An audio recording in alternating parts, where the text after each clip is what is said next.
Selamat uh, selamat malam Bu Lili. Jadi di sini saya akan menjelaskan code saya mengenai project UTS text mining. Gitu. Simpel aja di sini saya akan menggunakan uh, data review dari Subway Surf. Saya scraping dari Google Play Store menggunakan library Google Play Scraper. Di sini saya saya import gitu Google Play Scraper ya. Di sini saya scraping datanya language-nya Inggris dan country-nya ada di US. Jadi datanya itu berasal dari United States. Dan sortingnya itu data yang paling new. Gitu.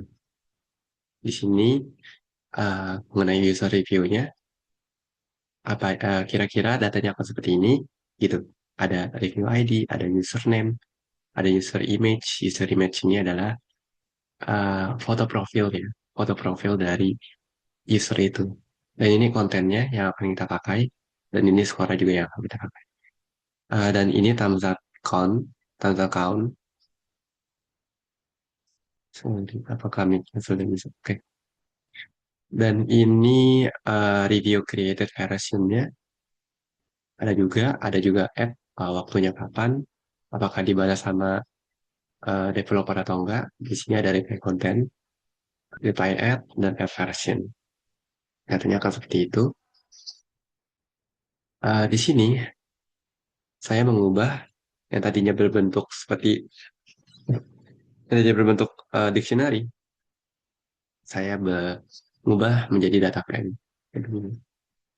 Setelah diubah menjadi data frame, hasilnya akan seperti ini, gitu. Nah, ini cuma buat ekspor menjadi CSV datanya. Lalu ini itu adalah data ini akan dimasukkan konten dan skor yang ada di DF Reviews. Jadi data ini akan mengandung hanya kolom konten dan skor, tidak yang lain. Ini cuma mau mengetahui data sheet dan data infonya. Di sini bisa diketahui bahwa tidak ada null, kontennya itu teks, objek, dan skornya itu integer. Nah, di sini dapat kita ketahui skor. Kan ada 5 rating, ada 5 skor, ada 5 rating. Rating 5 atau rating positif banget, rating paling tinggi dari sebuah review games, itu ada 802 data. Sedangkan rating 4 cuma 90, rating 1 59, rating 3, rating 3 33. Bahkan rating 2 ada di 16 data doang dari 1000. Menandakan bahwa ini sangat-sangat imbalance, sangat-sangat tidak balance atau imbalance. Gitu. Di sini saya melakukan EDA, ya, menggunakan word cloud, lalu menampilkannya dengan matplotlib. Di sini saya sorting saja skornya dari 5 sampai dari 1 sampai 5. Nih, hasilnya sampai 5. Lalu di sini merupakan hasil dari EDA-nya, apa? Hasil dari word cloud-nya.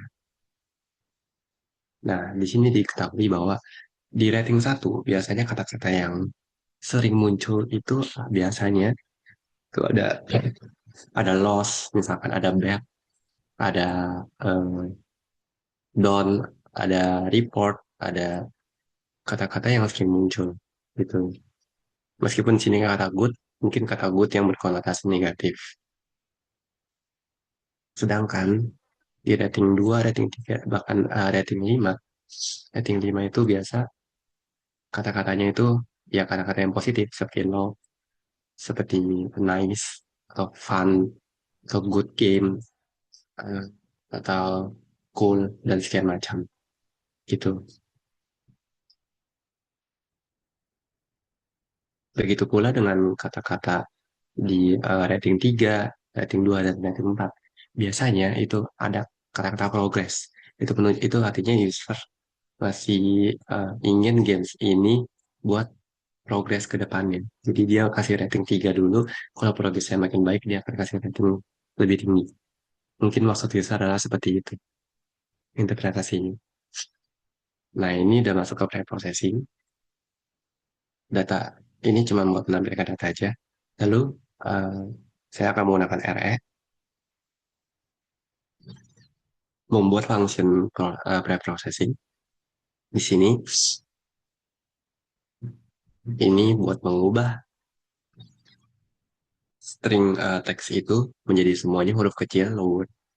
Di sini strip itu buat menghapus white space di awal dan di akhir kalimat kalau ada. Dan di sini mengubah huruf yang bukan angka atau spasi menjadi empty. Gitu. Jadi dihapus lah. Ya dihapus kata-kata yang bukan angka, bukan huruf, juga bukan spasi. Di sini juga mengubah, mungkin ada komen yang hashtag. Jadi diubah juga, dihapus. Mungkin juga ada komen, nah ini adalah untuk karakter-karakter yang non-ASCII. Contohnya emoticon dan sekian macam. Ini buat mengubah emoticon-emoticon yang ingin menghapus emoticon. Gitu. Ini ingin menghapus backslash n, menghapus spasi berlebih, menggantikan dengan satu spasi. Misalkan ada dua spasi. Dua spasi itu akan digantikan dengan satu spasi saja. Gitu. Lalu ini sebenarnya opsional. Ini uh, string punctuation itu adalah list dari tanda baca. Seperti tanda seru, tanda tanya, tanda kalimat uh, kalimat petik, tanda petik gitu. Itu merupakan bagian dari string punctuation. Sebenarnya sudah masuk ke dalam bagian sini, tapi ini optional saja, saya lakukan lagi. Gitu. Selanjutnya, ada yang namanya data content. Di sini, saya mengapply setiap masing-masing baris data dari data content dan mengupdate-nya ke data content lagi. Ini hasil dataset yang sudah bersih, bisa dibilang ya. Nggak ada percase, nggak ada emoticon, nggak ada uh, uh, karakter yang bukan huruf, bukan angka, nggak ada spasi berlebih, dan nggak ada black text and nggak ada hashtag dan segala macam yang tadi udah dihapus di proses cleansing gitu. Lanjutnya, di sini saya melakukan tender split, saya meng-split datanya. Split datanya menjadi 70-30, ya 70 untuk train, 30 untuk tes. Melakukan tes certify. Oh ya, kenapa saya menggunakan tes size sebanyak 30 yang biasanya ada 20% gitu. Saya menggunakan 30%. Itu karena data ini sangat imbalance. Jadi saya harapkan untuk data tes itu bisa mengcontain atau isinya tuh bisa mewakili atau merepresentasikan keseluruhan label, keseluruhan rating dari satu rating dari rating 1 sampai rating 5. Makanya saya SS-nya bikin 30%. Ditambah lagi dengan stratify untuk data yang balance dengan data score ini. Lalu random set 42 seperti biasa. Ini shape-nya ya 700-300 dari 1000 data. Lalu ini value classes. Di sini white test, white test tapi untuk label. Skornya ratingnya 5 dan 240. Masih banyak. 4, cuma 27, 1, 18, 3, 10. Yang paling dikit adalah 2. 2 itu cuma 5. 5 data. 5 data yang ada di tes. Gitu. 5 data yang berlabel 2 yang ada di tes. Selanjutnya, di sini saya udah masuk ke factorizing menggunakan TF-IDF yang pertama. Kenapa TF-IDF? Karena TF-IDF itu mampu untuk menggambarkan, merepresentasikan seberapa pentingnya kata itu terhadap suatu dokumennya. Hmm. Sesuai dengan soal. Jadi saya pakai TF-IDF. Selanjutnya, Di sini extraction, di sini import TF-IDF vectorizer. Karena TF-IDF itu udah bisa tokenize sendiri dan bahkan parameternya udah bisa nge-stop code sendiri. Jadi saya nggak perlu cleansing tambahan. Nggak perlu, bukan cleansing tambahan, sorry. Preprocessing tambahan buat TF-IDF gitu. Langsung aja di feed transform ke Xtrain. Jadi Xtrain ini akan di akan dibuat vektor numeriknya, dibuat vektor numeriknya di feed, kemudian ditransform menjadi angka-angka, lalu dimasukin ke trend feed gitu. Ini cuma buat mengubah yang tadinya bentuknya matriks, ya. Xtrend ini, trend feed ini bentuknya matriks. Matriks apa? Matriks sebanyak kolomnya, sebanyak kolom train, sebanyak sebanyak baris train. Baris train ini ke 700. Jadi ada 700 kali berapa banyak data, sorry, berapa banyak kata, berapa banyak kata dari trends itu, dari teks-teks trend gitu. Jadi 700 kali beribu-ribu, tentu saja. Itu isi dari trend feed. Lalu di sini extend vectorize. Ini buat mengubah matrix, eh, ma- matrix tadi ke data frame. Nah, sini untuk menampilkan height ya. Ini isinya gitu. Ini cuman sepenggal doang 5 karena height menampilkan 5 data saja karena menggunakan metode head. Di sini menampilkan external vectorize. Ini adalah kata-kata yang ada di data train. Semua teks digabung, lalu kata-katanya divektorasi numerik jadi seperti ini. Gitu. Menggunakan algoritma TF-IDF. Metode perhitungan TF-IDF gitu. Yang ini kan buat train, berarti yang ini transform buat X-testnya, transform lalu mengubah. Nah, di sini saya mulai masuk ke modeling. Modeling pertama saya menggunakan SVM. Kenapa saya menggunakan SVM? Karena seringkali text classification tuh orang-orang menggunakan SVM, itu yang pertama. Yang kedua, karena eh, SVM itu bisa eh, mudah untuk lebih mudah dibandingkan model-model lain untuk memproses data dengan dimensi besar. DFI ini kan dimensinya besar. Kalau misalnya bisa 131, 1131 dimensi yang sangat besar. SVM mampu untuk memprosesnya dengan cukup baik. Gitu. Makanya saya menggunakan SVM. Ini baseline aja, belum ada parameternya. Di, di feed, di predict, lalu classification report ditampilkan. Hasilnya seperti ini. Kenapa bisa hasilnya seperti ini? Di sini diketahui bahwa di data test ada 240 ada 240 rating 5, 18 rating 1. Dia memiliki precision, recall, upon score yang memiliki angka, sedangkan ketiganya tidak. Artinya apa?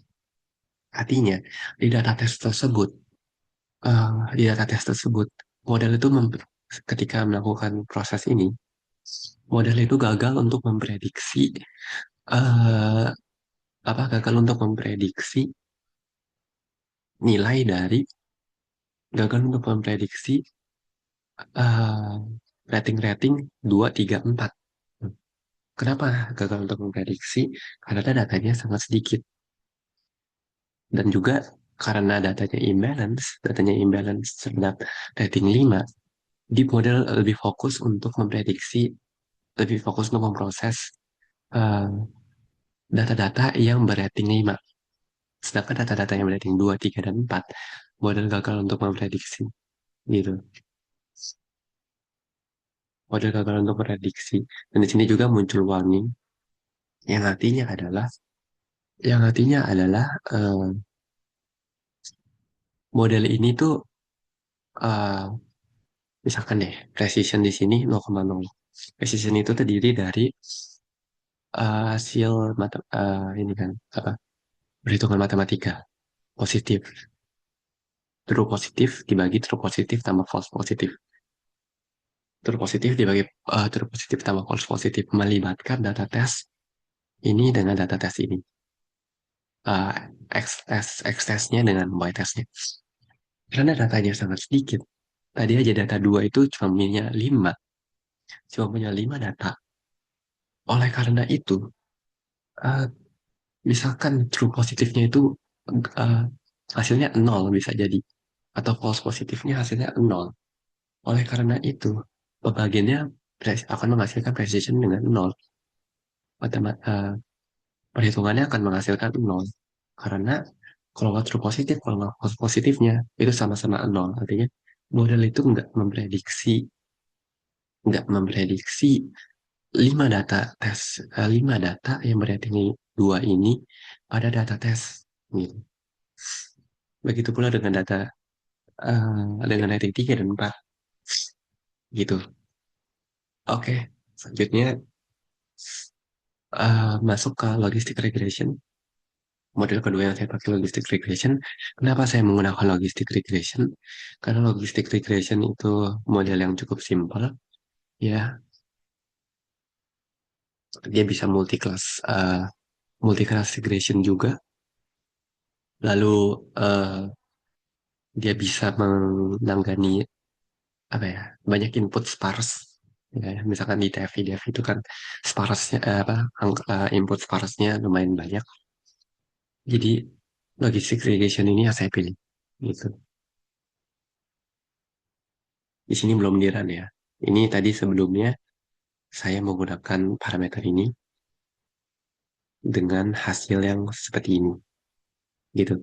Sama saja dengan eh, sama saja dengan apa? Sama saja dengan SVM di logistic regression pun model itu gagal memprediksi rating-rating yang rendah frekuensinya. Itu. Meskipun saya sudah tuning, meskipun saya sudah tuning di sini, saya sudah tuning dengan parameter C dengan kernelnya, bahkan linear atau radial dengan ini apa ya sebutnya optimation ya, bukan bukan optimation. Lalu dengan saya sudah tuning,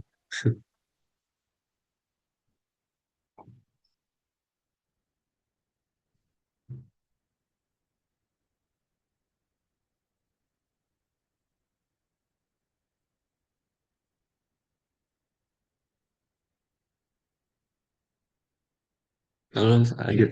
Meskipun saya sudah tuning, meskipun saya sudah tuning, tetap saja, ya, tetap saja dia akan menghasilkan dengan base parameternya saja, dia akan menghasilkan metrik-metrik yang sama.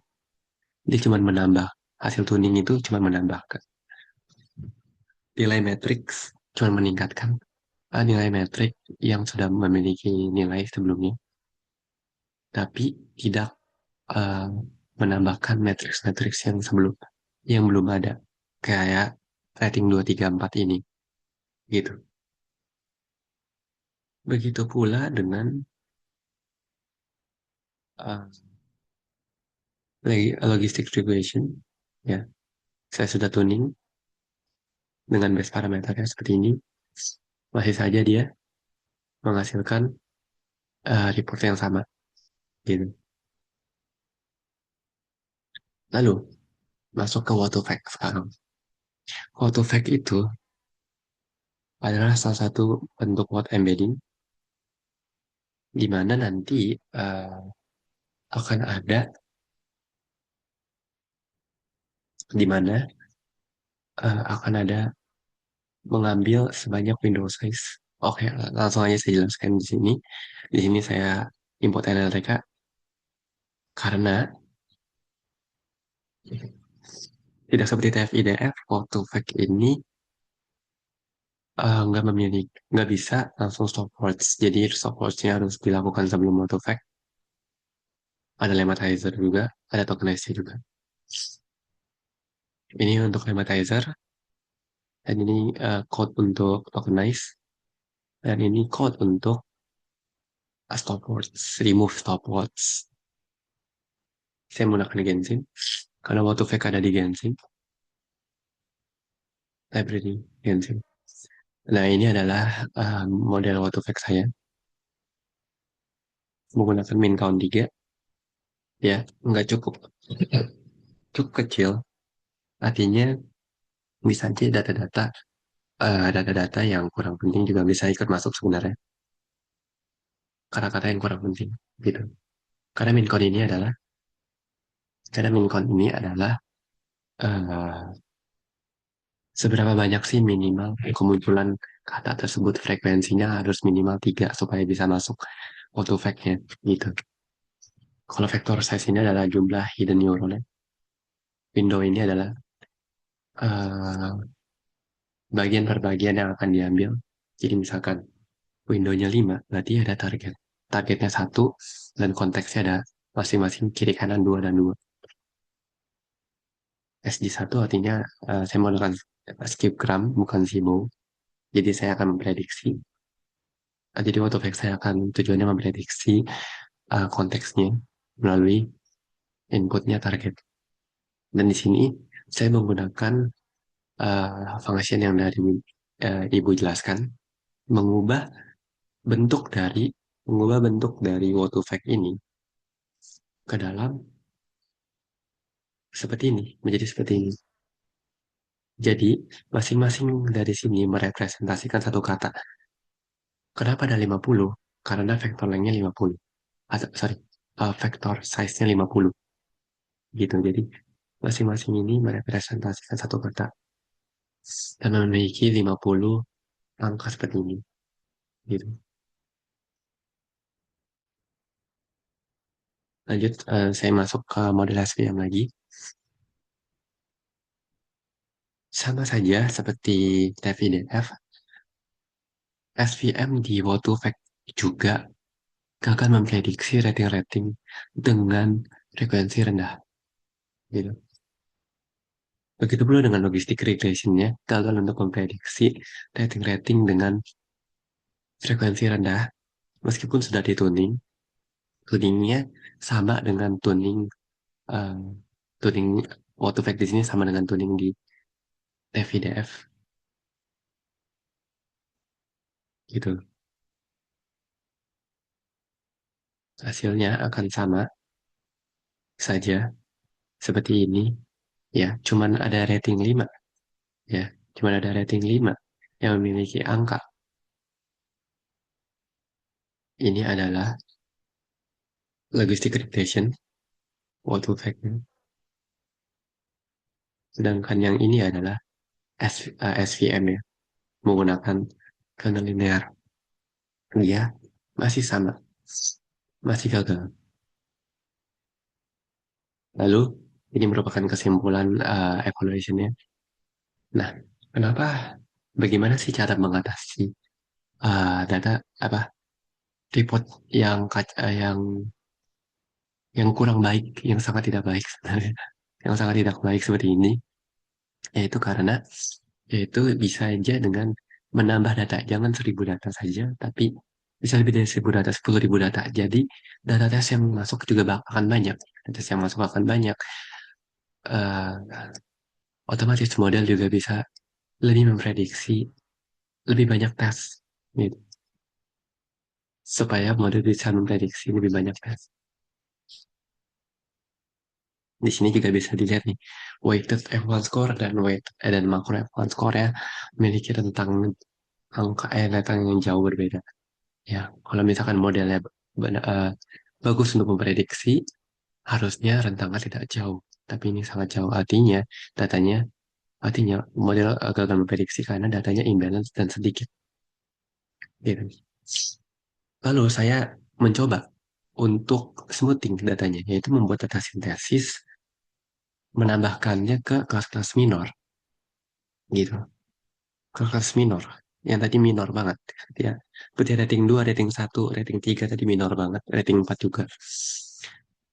Menggunakan smoothing, ya smoothing itu adalah eh, memanfaatkan Kenny Neighbors untuk copy atau membuat data sintetis khusus untuk rating, sorry, untuk jangkauan atau radius di Kenny Neighbors tersebut.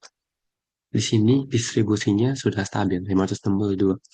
Lalu saya mencoba untuk menggunakan SVM dengan modal terbaik yang tadi sudah dituning.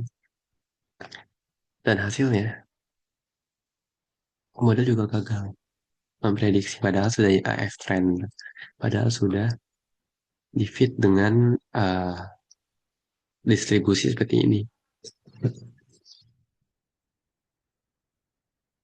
Artinya model pada test fit itu masih gagal untuk memprediksi atau untuk membaca data-data dengan rating kecil seperti ini, dengan frekuensi kecil seperti ini. Tapi, ada tapinya, di sini 27 sudah mulai ada angkanya. Artinya, sebenarnya smoothing ini berhasil, tapi karena data tesnya memang saja terlalu sedikit, itu jadi model juga masih gagal untuk memprediksi, gitu. Jadi seperti ini hasilnya. Begitu pula juga saya menggunakan eh, algoritma lain, random forest. Ya, random forest sama saja. Model juga masih gagal untuk memprediksi rating 2 dan rating 3. Gitu. Kesimpulannya adalah perbanyak eh, kesimpulannya ada yang dapat diambil adalah jika model model ini ingin berhasil, model ini ingin menampilkan report yang baik, perlu adanya dataset yang lebih dari 1.000. Lalu, ups, lalu ada dataset yang lebih dari 1.000. Lalu eh, data tes, sehingga data tesnya banyak, tuh. Sehingga model juga mudah untuk memprediksi, mudah untuk melakukan prediksi eh, pada data-data tesnya juga. Gitu. Untuk model mana yang terbaik, imbalance data atau untuk model sebenarnya imbalance data itu menggunakan data-data sintetis yang tentu saja tidak baik, tidak bagus. Saya lebih rekomendasi menggunakan data yang tidak ada data sintetisnya. Sekian presentasi dari saya. Terima kasih.